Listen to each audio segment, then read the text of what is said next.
ગીતાની આ 5 વાતોને તમારા જીવનમાં અપનાવો. મિત્રો, આજના સ્ટોરી વિડીયોમાં આપણે શ્રીમદ ભગવદ્ ગીતાની 5 વાતો આપના જીવનમાં અપનાવી જોઈએ તેના વિશે માહિતી મેળવીશું. શ્રીમદ ભગવદ્ ગીતામાં ભગવાન શ્રી કૃષ્ણના ઉપદેશનું વર્ણન છે. મહાભારતના યુદ્ધ દરમિયાન શ્રી કૃષ્ણે અર્જુનને ગીતાનો ઉપદેશ આપ્યો હતો. કૃષ્ણએ અર્જુનને ગીતા શીખવી જ્યારે તેના પગલાં યુદ્ધના મેદાનમાં ડગમગાવા લાગ્યા. કહેવાય છે કે જીવનની દરેક સમસ્યાનો ઉકેલ ગીતામાં મળે છે.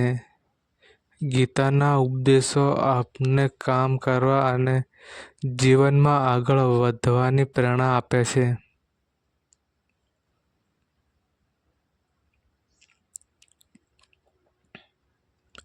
કોઈ પણ સમસ્યાનું સમાધાન મેળવવા અને જીવનમાં સફળ થવા માટે ગીતાની કેટલીક વાતોનું ધ્યાન રાખવું જોઈએ. જે કોઈ પણ ગીતાની આ વાતોને પોતાના જીવનમાં અનુસરે છે તે દરેક કાર્યમાં વિજય પ્રાપ્ત કરી શકે છે.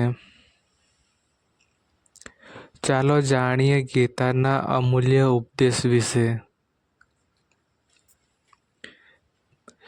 ગુસ્સા પર નિયંત્રણ રાખવું. મહાભારતના યુદ્ધમાં ભગવાન કૃષ્ણએ અર્જુનને કહ્યું હતું કે માણસનો સૌથી મોટો દુશ્મન તેનો ક્રોધ છે. ક્રોધિત વ્યક્તિ પોતાના પરનો કાબુ ગુમાવી બેસે છે અને ગુસ્સામાં ખોટું કામ કરે છે. તેથી વ્યક્તિએ ગુસ્સાને પોતાના પર હાવી થવા ન દેવો જોઈએ. શ્રી કૃષ્ણએ ગીતામાં કહ્યું છે કે જો તમને ગુસ્સો આવે તો તમારી જાતને શાંત રાખવાનો પ્રયાસ કરો. મન પર નિયંત્રણ. શ્રી કૃષ્ણ કહે છે કે ઘણી વખત આપણું મન આપણા બધા દુઃખનું કારણ બની જાય છે.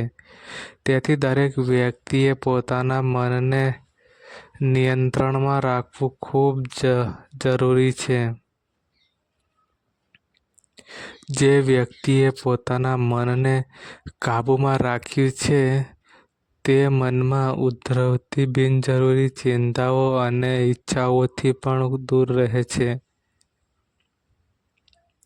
કામ કરો, પરિણામની ઈચ્છા ન રાખો.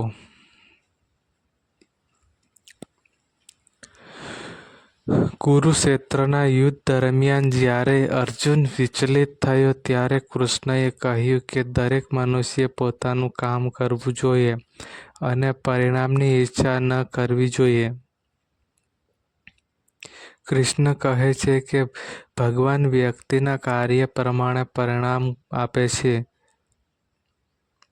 જો તમે કાર્ય પૂર્ણ કરતા પહેલા પરિણામની અપેક્ષા રાખશો તો તમારું મન મૂંઝવણમાં આવશે અને તમે તમારું કાર્ય યોગ્ય રીતે કરી શકશો નહીં. આત્મનિરીક્ષણ. કૃષ્ણ કહે છે કે કોઈ પણ વ્યક્તિને પોતાના કરતાં વધુ સારી રીતે જાણી શકાતું નથી. તેથી પોતાનું મૂલ્યાંકન કરવું સૌથી મહત્વપૂર્ણ છે. કોઈ પણ વ્યક્તિ જે તેના ગુણો અને ખામીઓને જાણે છે તે પોતાના વ્યક્તિત્વનું નિર્માણ કરીને દરેક કાર્યમાં સફળતા મેળવી શકે છે. અભ્યાસ કરતા રહો.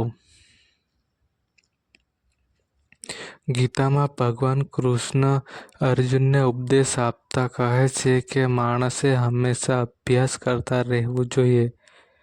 અભ્યાસ કરવાથી માણસનું જીવન સરળ બને છે.